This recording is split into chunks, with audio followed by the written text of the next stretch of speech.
ego, so I tried out MDH Infinity, or rather going up to floor 10, in simpler terms. And I did this off stream, so I decided to record my attempt instead, but because it's 3 hours long and I'm not sure you would want to watch 3 hours of no commentary at all, because I just recorded it whenever I did it in the middle of like the night. I decided to put the highlights of the runs into like one little video here, and I'm proud to say that I was able to clear it in one try despite barely reading. Now, my previous behavior when I was still relatively newer to the game was to avoid elite monster nodes, especially after I beat Yield My Flesh, reclaimed their bones for the first time, and got traumatized by June and I didn't want to see him and end my run prematurely. It could be bravery, it could be stupidity, but then I decided to take on all the elite challenge nodes that I could find, starting from the very beginning, from floor 1 all the way up to floor 9. Now, I think you might have an inkling as to why I stopped taking it on floor 10. Now, if you think it's because it would be too difficult and my run would probably end right then and there, you are correct. I started feeling around floor 7 or floor 8 that I wasn't really getting any more value out of doing the elite monster nodes. Most of the time, I already had the E.G.O gifts that I was gonna get from it. And while getting those little tube thingies that could substitute as literally any kind was nice, it was helpful, I was able to fuse a few things out of those, it just wasn't worth the risk anymore. It wasn't really paying off, it wasn't making me stronger right after I finished the fight. And sometimes these nodes were one after the other. So I decided to scratch that on floor 8. But my demons whispered in my ear like the Green Goblin mask, and I took it on floor 9 again. The first elite monster node I saw on floor 9, I looked at it and I squinted and I said, "Hey, isn't that the teddy bear? Isn't that Hexnail? I don't think I fought that. I think I can fight it. It's just a teddy bear. When I fought the teddy bear in Kanto 7, and when I fought the teddy bear in RR5, it wasn't that hard. How bad could it be?" And then I got this bad boy where I couldn't win a single clash. That was wrong. And well, it took a bit of ego spamming, a little bit of like clutchery from like my ego gifts, but we were able to clutch through it, and I then decided that, yeah, okay, I'm not doing this again.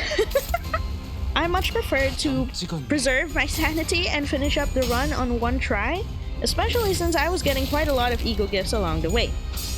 And speaking of ego gifts, something that really irked me was that I kept on spending as much as I could in each of the shops. Well, that would be a lie. I didn't sell all of my extra ego gifts because I was logically thinking, oh, this could help, this could still help, this could still help. So I don't think I got any super shops, okay? If I did, then somehow it's flying over my head and I didn't realize, okay?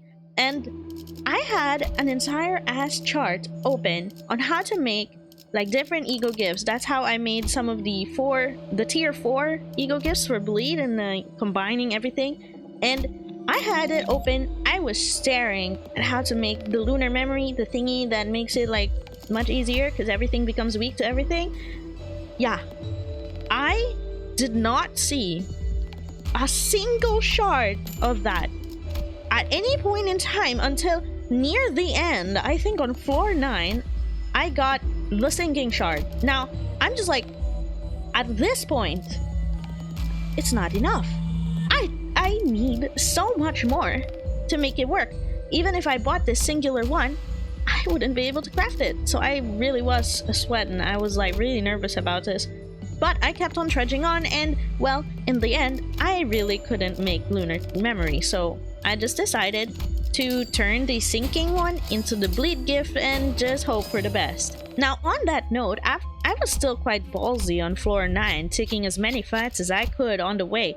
But on floor 10, the fear of God was instilled into me, and I started avoiding fights as much as I could.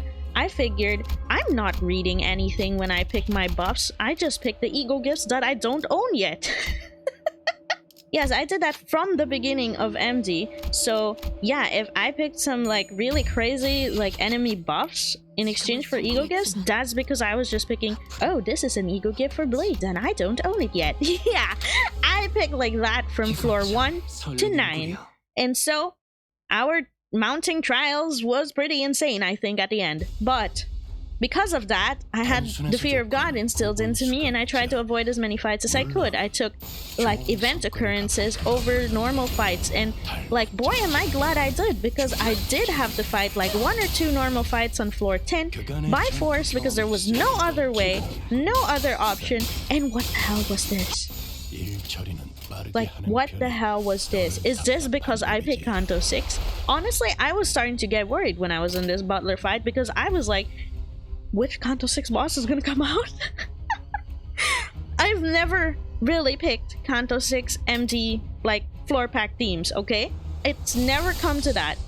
It really hasn't. So when I was here, and this was the butlers I was fighting, I started to get worried I was gonna fight Earl King, and I was gonna lose badly on floor 10. Now, in terms of bosses that I fought along the way, I really just kept on picking, not really based on the boss that I could see, but based on the E.G.O gifts that I could stand to gain by beating the floor. I really probably should have, like, planned it out a lot better, although I did avoid Kim like the plague. There isn't really any big highlights regarding the bosses that I was fighting, maybe aside from me fighting the barber like probably 3 times.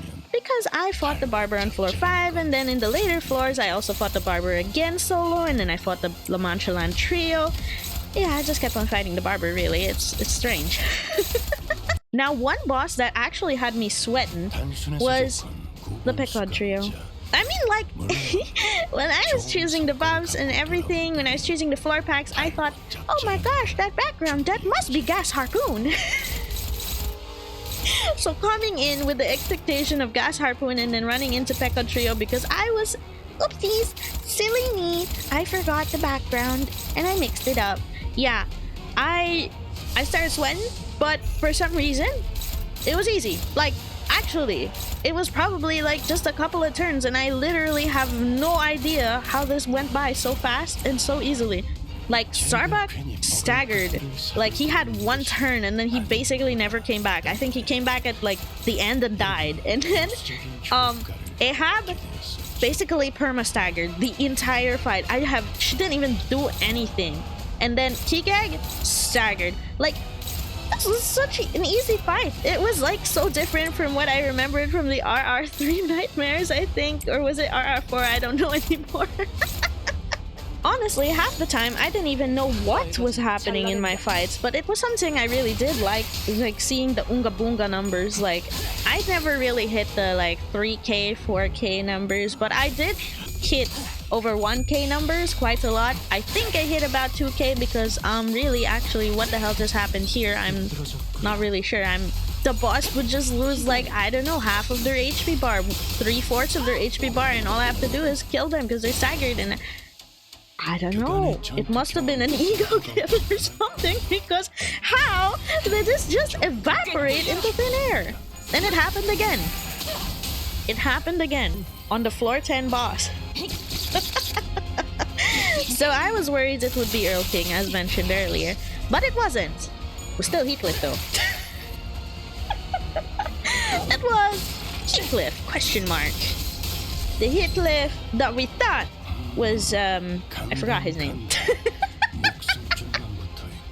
So, we were fighting him, and, well, it was a bit of a struggle. At least we didn't have to worry about that kind of 6 thing where Heathcliff can die, but I was really worried about this a little bit because I was struggling to clash most of his stuff. He had, like, the shield stuff, and then I didn't remember the mechanics that well. It was, like, coming back to me as I was fighting him. And I was like, overall, yeah, this is not going so great. But then, some fucking miracle happens, and I don't know, how do I explain this? I just show it on the screen. It's just like what happened to the barber. His entry bar evaporated into thin air, and, well, kabam!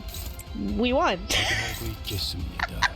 And, well, I mean, it's probably not that climactic an ending, but that's how I cleared floor 10 of the Infinity Mirror Dungeon, and it was fun. It was actually quite fun. I've never like invested so hard. I was never so locked in while fighting Mirror Dungeon, and not locked in at the same time, you know? Like, I was so locked in taking every single elite monster that I could fight. I was so locked in just picking as many bleed gifts as I could, getting all the bleed gifts that I could. I was locked in that way. I was also not locked in because I didn't read the mounting trials that I was getting, and I was locked in on like the singular thing of, oh, I can finally craft lunar memory, and I didn't. So I guess that was a slight disappointment, but overall the run was extremely fun, and I love that they added this in. Like, I may not have gotten all the achievements, but I'd say I got a fair bit by the end of this. Like, I mean, not bad. I mean, this would also require me to get gifts for E.G.O gifts for a lot of other stuff, but at least a lot of the achievements require only clearing floor 5 or above, so it's not necessarily floor 10 every time. If ever it just kind of doesn't work out, it's okay. So clearing floor 10, I think, still need to do it a few more times, right? But yeah, overall the numbers go crazy, and I had a lot of fun with the new update for Mirror Dungeon, and I can't wait to try it out a lot more. And that's all. Thank you so much for watching. I hope you enjoyed, and I'm sorry I'm not providing the full 3-hour video because it's really just my Limbus gameplay without any commentary, without any VTuber model. It's just the highlights. Thank you. Bye bye. See you later. Have a nice day or night.